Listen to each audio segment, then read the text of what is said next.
Hello, I am the PC Expert Amateur, and today we're going to be looking at the Height Flow FA12.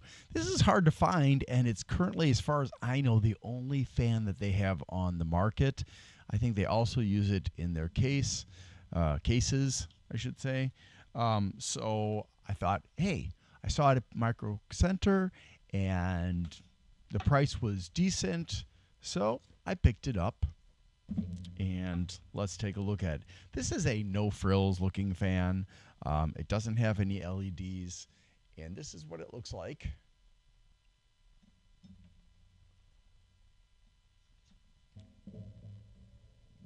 And it does have a braided cable sleeve, and it's PWM.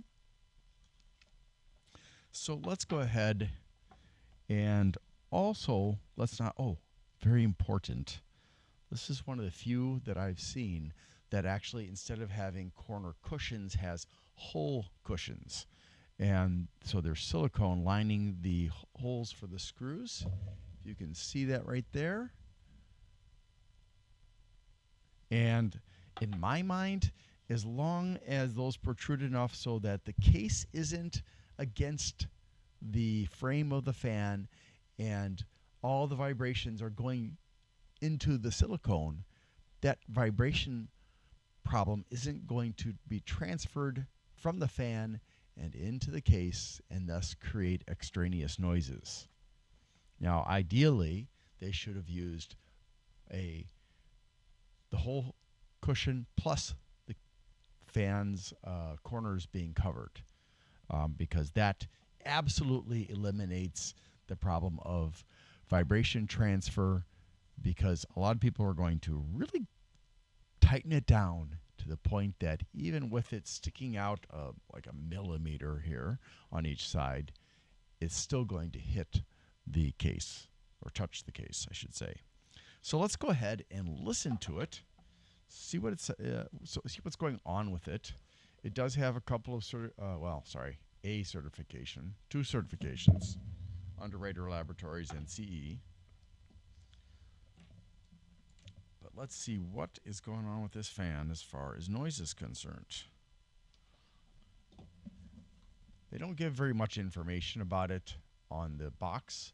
There's a little bit more information on the website, which is good because it's frustrating when they don't even tell you the airflow and static pressure. Height, just a suggestion. If you want to sell more fans, put more specific information on your box instead. More is better than less, because a lot of us who understand at least somewhat about fans want to know the airflow and static pressure. And if you don't put it on there, most people are going to bypass your fan because they're like, well, I don't know if this is any good or not. I can't just test it. So, your marketing team needs to learn that. So here we go. Wow. There it is. I had to turn it a long ways before I could get it to start. Very quiet. But there's a weird high-pitched noise coming out of it. I don't know what that is. Now there's a resonance. I don't know if you can pick that up. And oh, it's not a resonance. It's still there. Okay, it's gone. Maybe it was resonance.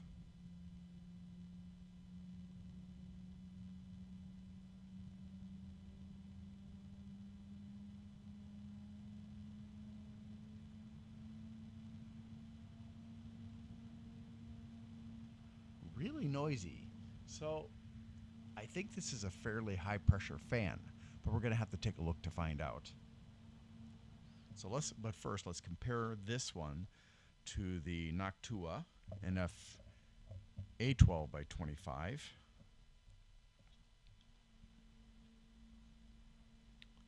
Because everyone talks about how amazing the Noctua NF A12 by 25 is. And it's a good fan, don't get me wrong, but man, it gets over promoted. There are other fans that are more powerful. Here we go.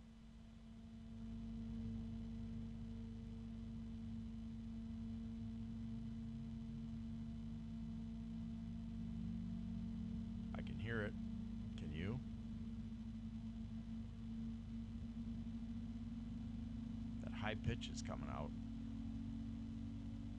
Both of them have a pitch that's kind of high, but the Noctua is higher, especially as it gets to the maximum RPMs. Okay, now I'm going to turn off the height.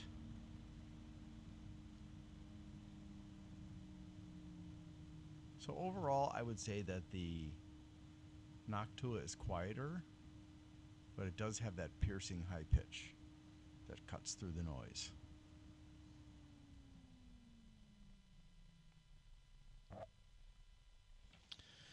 And the bearings are superior. So, that's what it sounds like. Can you help me out, please? Can you please like, subscribe, and share? Help me build this channel so that I can achieve my goal of helping consumers to better make choices when it comes to fans and eventually air coolers and water coolers and other products. I can't very well do that right now because I've really spent way too much money building up my inventory to over 300 fans, about 7 water coolers and 9 air coolers.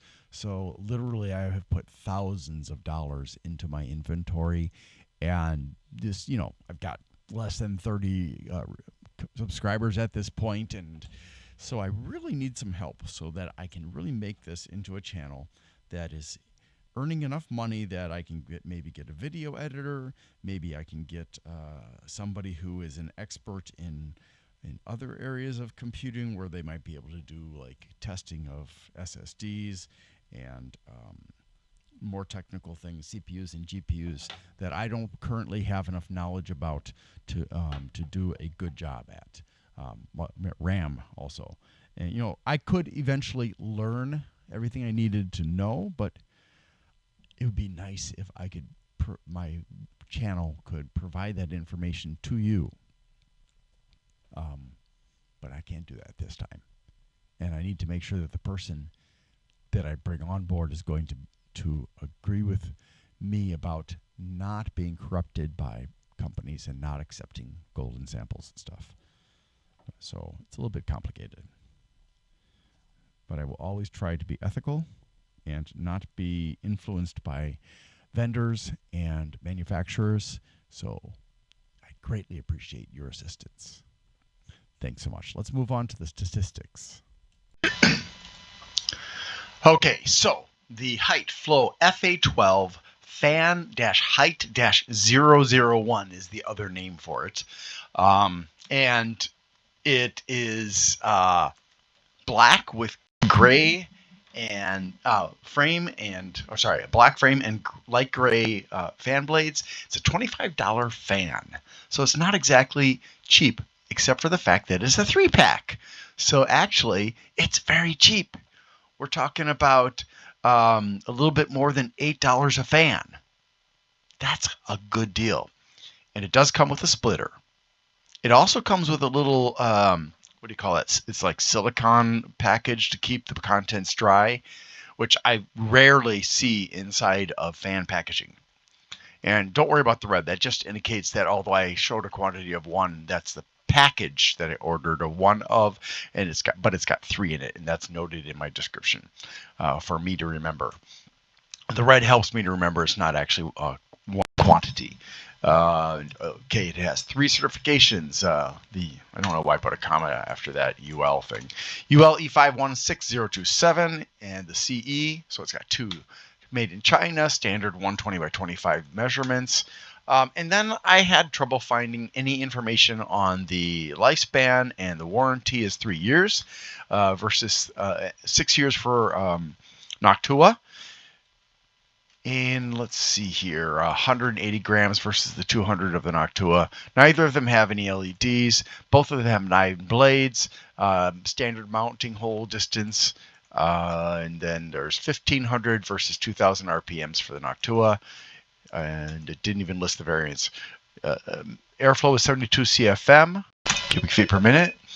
And static pressure was 1.6 maximum of millimeters of water. And then the decibels are supposed to be 28. And as we heard, it does seem to be a bit louder than the Noctua, although I don't believe the Noctua maxes out at 22.6.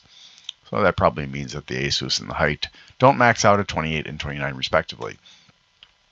53 centimeter power cable, and was there DC chaining? I don't think there was DC chaining. Hold on a second here. I gotta open up my box again. Oh, I ripped it again. Keep on ripping the darn thing. Pretty sure there's no daisy chaining. Nope, no daisy chain. There's no daisy chain because you don't need a daisy chain when you've got a three-way splitter. I guess that's the rationale. And you could have just made it simple by adding daisy chaining to each fan, thereby increasing the value of each fan. But hey, whatever. I guess it's, I guess they had a good reason for that. Maybe it's cheaper to do it the way they did it. One three-way instead of 3 two-ways attached to a fan. But yeah, and then, so you can't daisy chain that. It is sleeved. You cannot daisy. Yeah, there's nothing about ARGB or LEDs. I should probably change that to say RGBs. Yeah, wow, but it's not LEDs because LEDs include the DC type of fan. So the power cable is a PWM. The bearings are FDB or fluid dynamic bearing. 12 volts, 1.8 watts, 0.15 amps. There are no indicators for direction of rotation and flow, but it is a clockwise fan. It includes 4 screws, hole cushions, and it has a 3-way splitter, and that is all there is to it. Thanks for watching, and I hope you have a great day.